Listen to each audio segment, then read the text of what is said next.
చూసుకోవచ్చు అవి మళ్ళీ ఇంకా పెట్టండి.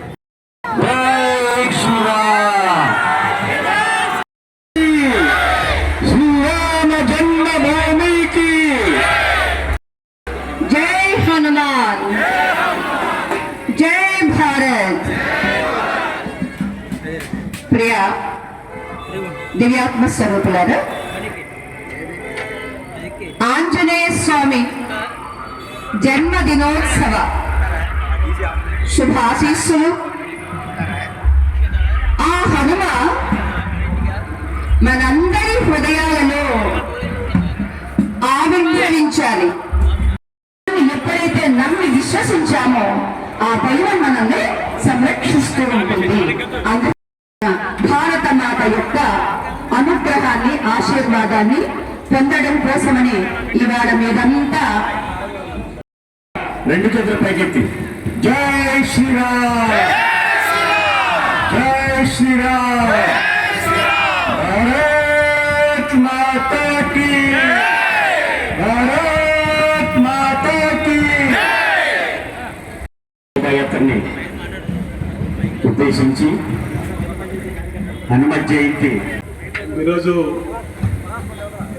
హనుమాన్ జయంతి సందర్భంగా దేశం మొత్తం కూడా జై శ్రీరామ్, జై హనుమాన్ అని మారుమోగుతున్నటువంటి సమయంలో మరి ఈరోజు సెంట్రల్ నియోజకవర్గంలో కూడా ఉదయం నుంచి మన హిందూ సమాజం మొత్తం కూడా భక్తి భావంతో ఆ హనుమంత స్వామికి పూజలు కార్యక్రమాలు చేస్తూ జై శ్రీరామ్ అంటూ అందరూ కూడా ఎంతో భక్తి భావంతో ఉన్నటువంటి సందర్భంలో ఈ నియోజకవర్గంలో విశ్వ హిందూ పరిషత్ పెద్దలు ఏర్పాటు చేసినటువంటి ఈ హనుమంత్ ర్యాలీకి చాలా సంతోషం.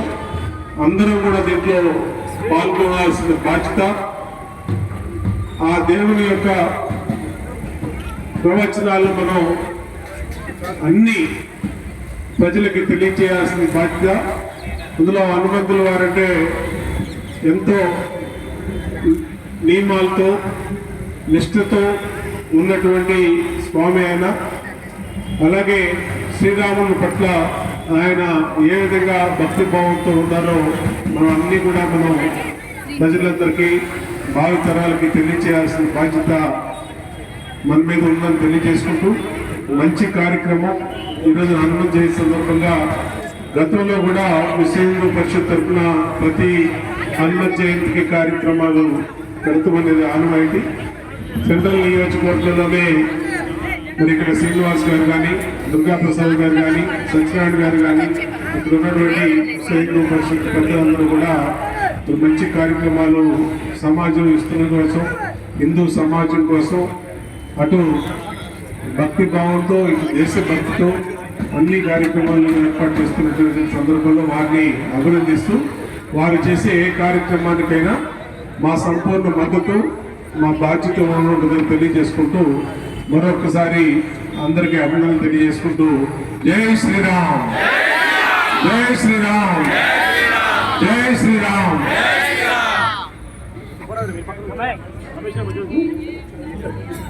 భారత్ మాతా కీ, భారత్ మాతా కీ, భారత్ మాతా కీ. ధన్యవాదాలండి.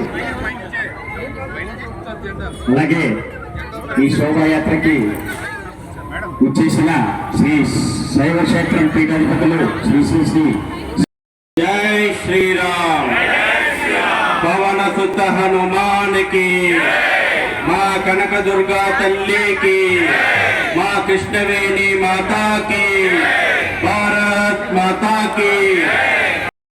మా యొక్క అంతిమ ధరతికి, భూమికి నేను నమస్కరిస్తా ఉన్నాను. ఈ రోజు ఇక్కడ మీరు చేస్తుంది కేవలం ఒక శోభాయాత్ర కాదు, కేవలం ఒక కార్యక్రమం కాదు. ఈ ప్రాంతం లోపట హిందూ శక్తి నిర్మాణం చేసి ఆ హిందూ శక్తి ద్వారా స్వదేశం, స్వధర్మం, స్వసంస్కృతి పరిరక్షించుకునేటువంటి ఒక మహాయజ్ఞం చేస్తా ఉన్నాం. నిలవకుండా మనం తయారైతా ఉన్నాము. ఈ చరిత్ర హనుమత్ జయంతి సందర్భంగా దేశం మొత్తం హనుమాను మారుమోగుతున్నటువంటి విజయవాడ సెంట్రల్ నియోజకవర్గంలో ప్రతి హనుమంతుని ఆలయంలో ఆంజనేయ గుడుల్లో రూపొందించబడిన పూజా కార్యక్రమాలు మధ్యాహ్నం భక్తులకు అన్నప్రసాద కార్యక్రమాలు అలాగే ఈరోజు విశ్వ హిందూ పరిషత్ ఆధ్వర్యంలో ఒకసారి దేశానికి చేకూరుతూ ఆ హనుమంత్ జయంతి కార్యక్రమాన్ని అంగరంగ వైభవంగా ఈరోజు BRTS రోడ్లో పెద్ద ర్యాలీగా పెడుతూ ఆ హనుమంతుని నీతి దీపాలు ఆ హనుమంతుని ఆలోచన విధానం ఆ స్వామి మనకు ఇచ్చినటువంటి మరి హనుమంతుని భక్తి భావంతో ప్రజలందరికీ తెలియజేయడం కోసం పెద్ద ర్యాలీని పెడుతూ అలాగే ఏర్పాటు చేసుకోగలిగా, అవునా కాదా? లేకపోతే అరుణాచల్ ప్రదేశ్ ఉండేది కాదు, పశ్చిమ బెంగాల్ ఉండేది కాదు, కింద కేరళ ఉండేది కాదు, ఇలా మిజోరాం ఉండేది కాదు. అంగవైకల్యంతో కూడిన ఓ చిన్న భారతదేశం చూసేవాళ్ళం. మరి ఈ విధంగా మనం కలిసికట్టుగా ఉండి ఒక వ్యవస్థలో పని చేసుకుంటూ సమన్వయపరుచుకుంటూ సంఘటిత శక్తి ప్రదర్శన ద్వారానే కేంద్రంలో అధికారం చేపట్టామా? ఇప్పుడు మన పహల్గాం ద్వారా వారు ఏం చెప్పారు? వారు చెక్ చేసి హిందువా కాదని చూసుకుని 26 మందిని చంపేసి చెప్పుకోని మోడీకి అని ఏకవచన సంబోధన చేశాడు. అంటే వాడి వెనకాల ఏ ధైర్యం ఉంది, ఏ శక్తులు ఉన్నాయి అనే విషయాన్ని మనం పరిగణన తీసుకోవాల్సిన ఆవశ్యకత ఉందా లేదా? ఖచ్చితంగా ఉంది. మరి ఆ విధంగా వాళ్ళు ఉన్నారు. కానీ ఇంతవరకు మనం ఆలోచిస్తున్నాం. కానీ ఇంటి దొంగల పని ఏంటి? మనతో పాటు ఉండి మనం విమర్శ చేస్తూ వారికి నీరు వదలమనే కుహనా రాజకీయ శక్తుల మాట ఏమిటి? సినీ రాజకీయ వ్యవస్థల మాట ఏమిటి? ఎందుకు ఇవ్వాలి వాళ్ళకి? ముడ్డి కాలితే గాని విషయం అనేది అవగాహన మాత్రం అవదు. ఖచ్చితంగా ఈ నీరు ఇచ్చే ప్రసక్తి మనం కలగజేసుకోము. అంతర్యుద్ధం మొదలవటాలు చూస్తారు వాళ్ళు. రాబోయే రోజులు వారేసే ప్లాన్ ఇది మనకి విచిత్రంగా ఉండవచ్చు. ఈ దేశంలో అంతర్యుద్ధం కావాలి వాళ్ళకి. ఇప్పటికే 70 జిల్లాలు పందుల వశం అయిపోయినాయి. ఎన్ని జిల్లాలు? ఈ దేశంలో 70 జిల్లాలు. 800 సంవత్సరాలు పందులు పరిపాలన చేసినాయి, 200 సంవత్సరాలు గొర్రెలు పరిపాలన చేసినాయి. మనం మాత్రం గోవులు ఇలాగే ఉండిపోయాం. గోవు ఇలా ఉంటే కుదరదండి. గోవు నందితో కూడాలి, యుద్ధాన్ని చేయవలసిందే. అంతర్యుద్ధం ప్రారంభం ముందే నా లెక్క ప్రకారం ఎంత కష్టపడితే ఈ సంఖ్య వచ్చిందండి? విజయవాడ పట్టణం నిద్రపోతుంది ఏమన్నా? నేనేం తృప్తిగా లేనండి. మా పెద్దలు ఏమని అనుకోండి, ఈ సంఖ్యగా తృప్తిగా లేదండి. మా పెద్దలు ఏమని అనుకోండి, మేము ఇంకా కష్టపడాలి. దీంట్లో మా తప్పు కూడా ఉందని భావిస్తున్నా. మేము ఇంకా కష్టపడాలి, మనం అందరం కష్టపడాలి. అంతర్యుద్ధం రాకుండా చూసుకోవాల్సిన బాధ్యత మనందరి మీద ఉంది. ప్రతి ఇంటి నుంచి ఒక సైనికుడు బయలుదేరాలి. మిలిటరీ అంటే దేశ సరిహద్దులు కాదు, దేశం లోపలనే సిద్ధంగా ఉన్నామని ధైర్యాన్ని, భరోసాని సమాజానికి ఇవ్వాలి. ఇతర దేశాలకు కూడా మనం హెచ్చరిక చేసే పరిస్థితులు ఉండాలి.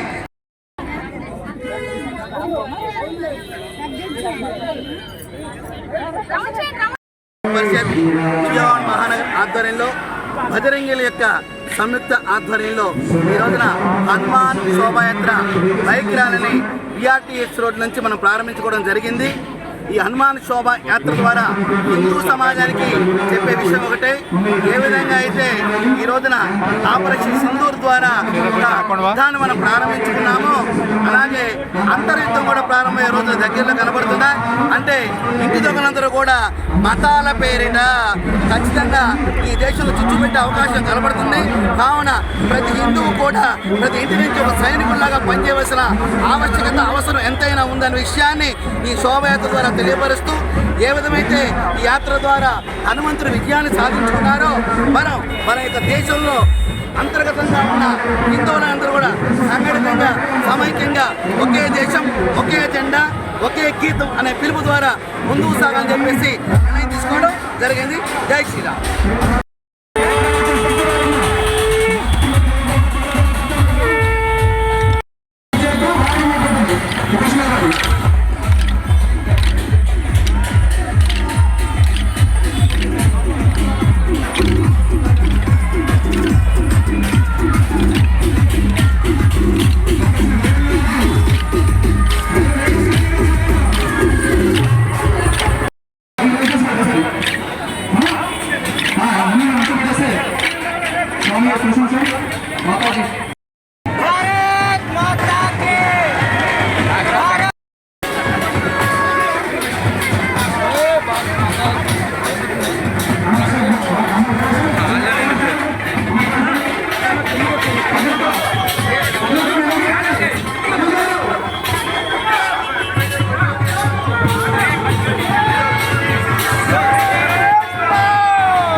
పుణ్యము